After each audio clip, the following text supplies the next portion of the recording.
जय हिंद दोस्तों। पश्चिम बंगाल विधानसभा चुनाव से पहले ही ममता बनर्जी के खिलाफ एफआईआर की मांग वाली याचिका को लेकर के सुप्रीम कोर्ट के तरफ से ममता बनर्जी को एक बहुत ही तगड़ा झटका लग चुका है और इस झटका के बाद से ममता बनर्जी सरकार के ऊपर कहर ढहने वाला है पश्चिम बंगाल विधानसभा चुनाव में। लेकिन वो क्या ऐसा करारा झटका दिया है, बात करेंगे आगे इस वीडियो में। लेकिन इन्फोर्समेंट डायरेक्टरेट को लेकर के ममता सरकार की तरफ से सुप्रीम कोर्ट के अंदर एक दलील दी गई। दलील ये दी गई कि इन्फोर्समेंट डायरेक्टरेट पश्चिम बंगाल के अंदर दादागिरी कर रही है। इन्फोर्समेंट डायरेक्टरेट का दुरुपयोग किया जा रहा है पश्चिम बंगाल के अंदर, डराने और धमकाने का काम किया जा रहा है इन्फोर्समेंट डायरेक्टरेट की तरफ से। अब इन्फोर्समेंट डायरेक्टरेट की तरफ से बयान दिया जाता है, दलील पेश की जाती है कि बिल्कुल नहीं, ऐसा नहीं हो रहा है। इन्फोर्समेंट डायरेक्टरेट को तो खुद पश्चिम बंगाल के अंदर आतंकित किया गया है, उनको टारगेट किया गया है, उनके गाड़ी के ऊपर पत्थरबाजी की गई है, उनका ऐसा व्यवहार किया गया जो आज तक किसी स्टेट के अंदर नहीं किया गया। इन्फोर्समेंट डायरेक्टरेट के बड़े अधिकारियों के साथ बदतमीजी की गई है, मारपीट की गई है। जब ये बात सुप्रीम कोर्ट के अंदर बोली गई तो ममता बनर्जी सरकार को सुप्रीम कोर्ट के अंदर ही करारा तमाचा लगा और बहुत बड़ा झटका दे दिया। ममता बनर्जी और इन्फोर्समेंट डायरेक्टरेट के बीच में कानूनी जंग चल रही है दोस्तों सुप्रीम कोर्ट के अंदर। और आईपैक दफ्तर में जो छापेमारी हुई उसको लेकर के ममता बनर्जी सरकार पूरी तरीके से एक्सपोज हो गई पश्चिम बंगाल के अंदर, क्योंकि ये आईपैक वही एजेंसी है जो चुनावी रणनीति बनाता है, सोशल मीडिया पे माहौल बनाने की कोशिश करता है टीएमसी के लिए। और इसी आईपैक के ऊपर आरोप लगे कि इसी आईपैक एजेंसी को 20 करोड़ रुपए हवाला के जरिए पैसे भेजे गए हैं। तो ऐसे ऐसे जब आरोप लग गए आईपैक के ऊपर तो आप इसी से अंदाजा लगा लीजिए कि बौखलाहट तो पश्चिम बंगाल सरकार को होगी ही। आईपैक को घसीट करके इन्फोर्समेंट डायरेक्टरेट सुप्रीम कोर्ट के अंदर ले गई तो अंदर से कलेजा तो फटेगा ही। अब काम में बाधा डालने का आरोप लगाया गया है दोस्तों। इन्फोर्समेंट डायरेक्टरेट ने ममता बनर्जी सरकार के ऊपर आरोप लगा दिया कि हमें पश्चिम बंगाल में सही तरीके से काम करने ही नहीं दिया जा रहा है, हमारे ऊपर दबाव बनाने की कोशिश करी जा रही है, हमारे गाड़ी को रोका जा रहा है, हमारे अधिकारियों को डराया जा रहा है, धमकाया जा रहा है, उनके साथ क्रूरता की जा रही है।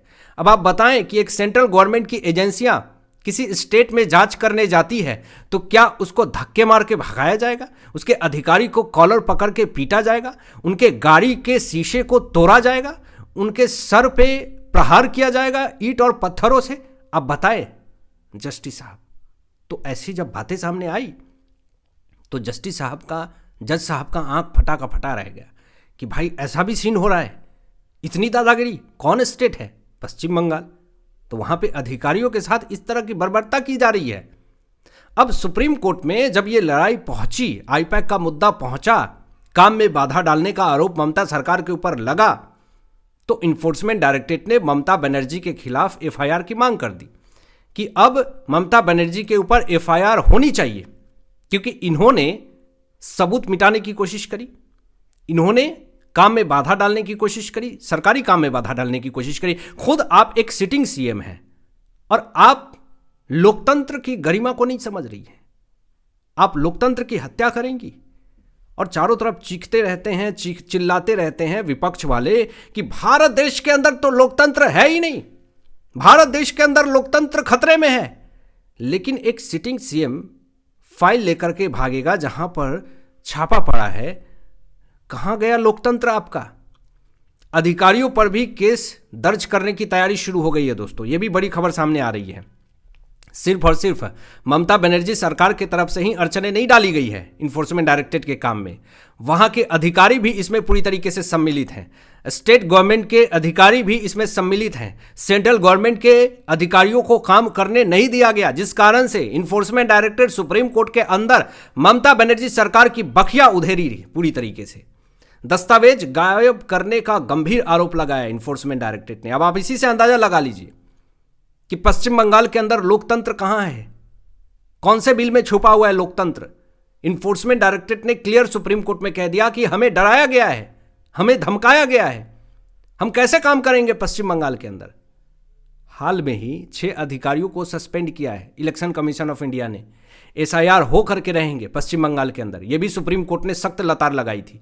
पहली बार इतिहास में ऐसा हुआ कि एक मुख्यमंत्री 12 से 15 घंटे इंतजार करती हैं अपनी दलील देने के लिए। सुप्रीम कोर्ट के अंदर 12 से 15 मिनट तक दलीलें भी दी। इतिहास में पहली बार ऐसा हुआ कि एक सिटिंग सीएम अपने फेवर में, अपने बचाव में सुप्रीम कोर्ट के अंदर दलील दे रही हैं। तो इतिहास तो ममता बनर्जी सरकार ने रच करके रख दिया। लेकिन आपको बताएं कि सरकार के तरफ से, इन्फोर्समेंट डायरेक्टरेट की तरफ से ये स्टेटमेंट दिया गया, ये दलील दी गई सुप्रीम कोर्ट के अंदर कि एजेंसी के साथ गलत व्यवहार किया गया है। लेकिन यहां पर पश्चिम बंगाल सरकार कह रही है कि एजेंसी का गलत उपयोग हो रहा है, दुरुपयोग हो रहा है। लेकिन यहां पर एजेंसी ने ये क्लियर कर दिया कि गलत उपयोग नहीं हो रहा है, हमारे साथ गलत व्यवहार किया जा रहा है, आतंकित किया जा रहा है, ये क्लियर कर दिया इन्फोर्समेंट डायरेक्टरेट ने। जब ये मामला चला और यहाँ पे लोग इंतज़ार कर रहे थे कि कपिल सिब्बल आएंगे और अपनी दलीलें देंगे, तो इस मामले में पता चला कि कपिल सिब्बल की तबीयत बहुत ज़्यादा ख़राब है। अब कोर्ट ने इस सुनवाई को आगे के लिए टाल दिया है। इन्फोर्समेंट डायरेक्टरेट दाखिल करेगी नया जवाबी हलफनामा, क्योंकि कपिल सिब्बल की तबीयत ज़्यादा ख़राब थी। अब मार्च में अगली सुनवाई होगी ममता बनर्जी के खिलाफ एफआईआर की मांग वाली याचिका को लेकर के। तारीख 18 मार्च तय की गई है। कोर्ट के फैसले पर सबकी नज़र है दोस्तों। अब ये खबर शांत हुई नहीं, अब इस मामले में एक बड़ी खबर दोस्तों सामने आ गई। बांग्लादेशी चुनाव को लेकर के ममता बनर्जी ने जो बयान दिए हैं, जो वहाँ के चुनाव को लेकर के, बांग्लादेश के चुनाव को लेकर के जो इन्होंने समर्थन दिखाया है, इससे ममता बनर्जी जो हैं वो पश्चिम बंगाल के अंदर पूरी ट्रोल हो रही हैं, इनकी फजीहत हो रही है। अब ममता बनर्जी ने बांग्लादेशी चुनावों की तारीफ कर दी है। बांग्लादेश के अंदर चुनाव हुआ था जिसकी भरपूर तारीफ करी। तो बीजेपी ने ममता बनर्जी सरकार के ऊपर तुरंत कटाक्ष किया, प्रहार किया और कहा कि खूनी मॉडल को ये तारीफ कर रही हैं। बांग्लादेश में खूनी मॉडल है, वहाँ पे हिंदुओं के साथ अत्याचार होते हैं। अभी एक पुलिस हिंदू को मारा वहाँ पे बांग्लादेश में, तो दिल्ली में अभी गिरफ्तार हुआ है वो। वहाँ से अधिकारी भाग के आया था इंडिया में, दिल्ली पे उसको दबोच लिया गया है। तो बहुत सारे ऐसे मामले हुए हैं, बांग्लादेश में हिंदुओं के ऊपर अत्याचार होता है।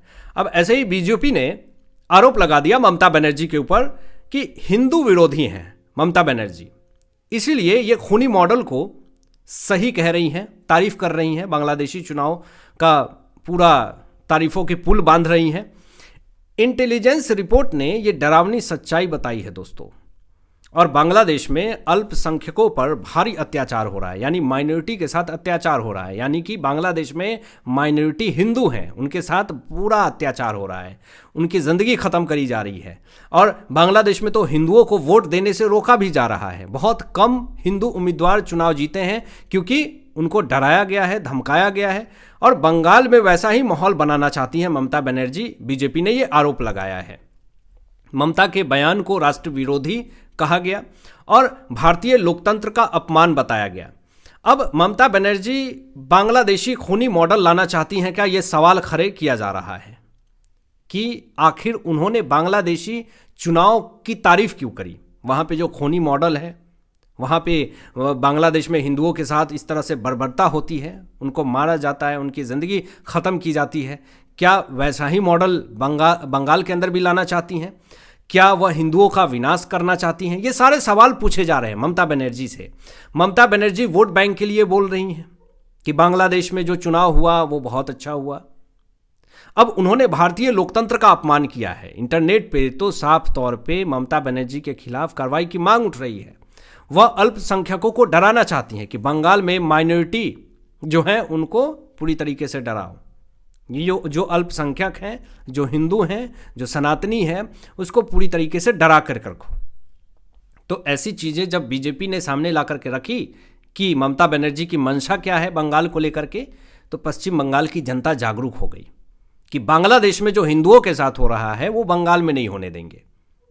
पूरा प्रहार, कटाक्ष ममता बनर्जी पे हो रहा है इंटरनेट के ऊपर। अब आपकी क्या राय, इन तमाम विषयों पे अपनी विचार व्यक्त कीजिएगा। मिलते हैं लेटेस्ट ब्रेकिंग एनालिसिस के बाद, तब तक अपना ध्यान रखें, ख्याल रखें। सत्यमेव जयते। जय हिंद।